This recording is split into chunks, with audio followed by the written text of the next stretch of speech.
नमस्कार, मैं दिगंबर कश्यप, न्यूरोथेरेपिस्ट। आज हम बात करेंगे आईबीएस, इरिटेबल बाउल सिंड्रोम, एक पेट संबंधित रोग। ये ऐसा रोग है जो किसी रिपोर्ट्स में भी नहीं आता। यानी कि अगर आपको ये दिक्कत हुई हो और आप किसी डॉक्टर के पास जाएं तो जो डॉक्टर टेस्ट कराएंगे आपके, ये बीमारी उस रिपोर्ट में नहीं आती।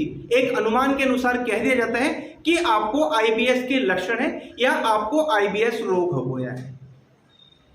जैसा कि नाम से ही पता चलता है, आईबीएस इरिटेट हो जाना, बाउल मतलब इंटेस्टाइन, सिंड्रोम मतलब ग्रुप ऑफ डिजीज, यानी कि हमारी जो लार्ज इंटेस्टाइन है उससे संबंधित रोग हो जाना।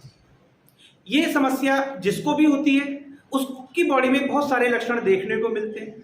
ऐसे लोगों को कभी कॉन्स्टिपेशन होता है, कभी डायरिया होता है, पेट में मरोड़ होना, चुभन होना, ब्लोटिंग होना, गैस होना, एसिडिटी होना, पेट का फूल जाना। कई बार मोशन जाने की इच्छा बार बार होती है और वो व्यक्ति जब जाता है या तो मोशन आता नहीं है या पतला आता है या टुकड़ों में आता है, जिसे हम कॉन्स्टिपेशन और डायरिया कहते हैं।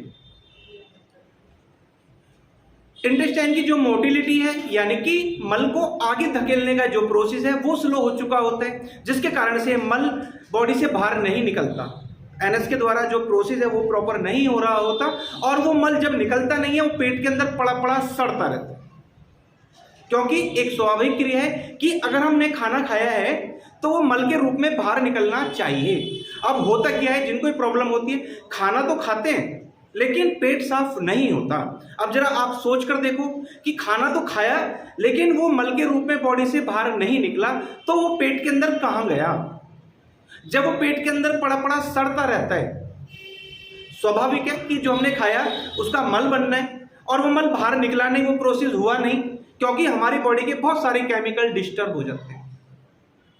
जो इंटेस्टाइन की मोटिलिटी वो ठीक प्रकार से नहीं हो रही, क्योंकि इंटेस्टाइन का जो प्रोसेस है मल को पुश करके आगे धकेलने का, वो स्लो हो चुका है, जिसके कारण से वो मल बाहर नहीं निकलता और पड़ा पड़ा सड़ता रहता है, जिसके कारण से गैस, एसिडिटी, बदहजमी ऐसे लक्षण देखने को मिलते हैं, जिसके कारण से डिप्रेशन भी हो जाता है, एंजाइटी, वीकनेस, थकान।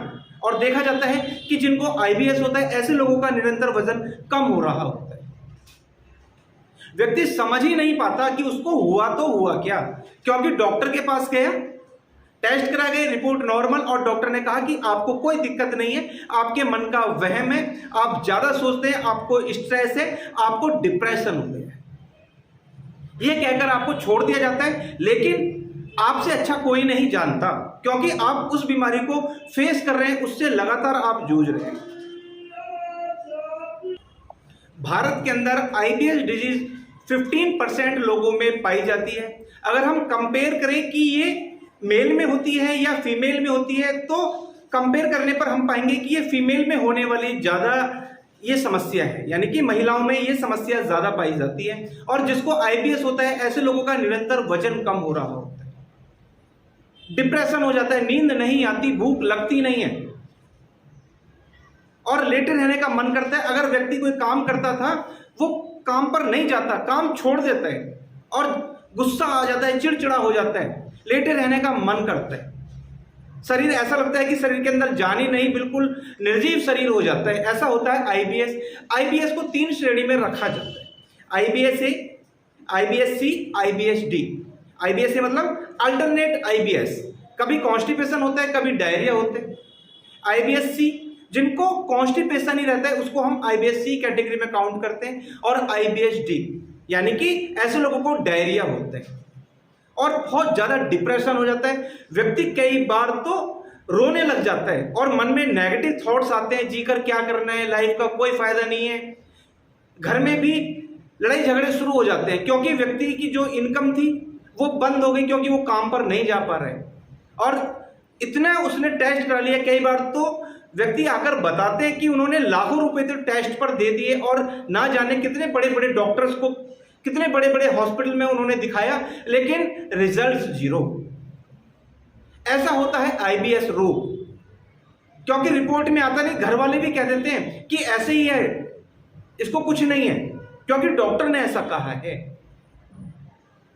उन्होंने कहा है कि आप ज्यादा सोचते हैं, आपको किसी प्रकार की कोई चिंता है, लेकिन बहुत बार ऐसा नहीं होता। जिस व्यक्ति को आईबीएस हो जाता है उसके कारण से भी डिप्रेशन हो जाता है, और जिसको डिप्रेशन है उसको भी आईबीएस हो जाता है, क्योंकि ये एक दूसरे के अपोजिट हैं। डिप्रेशन के कारण से आईबीएस हो सकता है और आईबीएस के कारण से डिप्रेशन हो सकता है। इसलिए अगर आपको डिप्रेशन है तो सबसे पहले डिप्रेशन को त्याग देना है। और आप इलाज कराकर थक चुके हैं, आपको कोई समाधान नजर नहीं आ रहा, तो आप लोगों के लिए न्यूरोथेरेपी वरदान साबित हो सकती है, क्योंकि ये एक प्रेशर थेरेपी है। इसमें हम बॉडी के अलग अलग पार्ट्स पर प्रेशर देकर आपकी डिजीज को क्योर करते हैं। जहां बड़े बड़े डॉक्टर से भी आपको आराम नहीं आया, आपने सालों दवाइयां खा ली लेकिन रिजल्ट नहीं मिल रहा, तो कुछ दिन न्यूरोथेरेपी ट्रीटमेंट आप ट्राई करें और अपनी पुरानी से पुरानी आईबीएस जैसी बीमारी से छुटकारा पाएं। दोस्तों, उम्मीद करता हूं वीडियो आपके लिए बहुत इंफॉर्मेटिव होने वाली है। आप जो आईबीएस बीमारी को लेकर निराश हो चुके थे, थक चुके थे, कोई रास्ता नजर नहीं आ रहा था, तो ये वीडियो आपके लिए एक आशा की किरण हो सकती है। दोस्तों, आप अगर हमारी वीडियो को पहली बार देख रहे हैं, हमारे चैनल को सब्सक्राइब जरूर करें, वीडियो को अधिक से अधिक शेयर करें, वीडियो को लाइक करना ना भूलें और बेल आइकन बटन जरूर दबा लें, जिससे कि जो भी वीडियो फीचर में हम बनाएं उसका नोटिफिकेशन टाइम टाइम आपको मिलता रहे।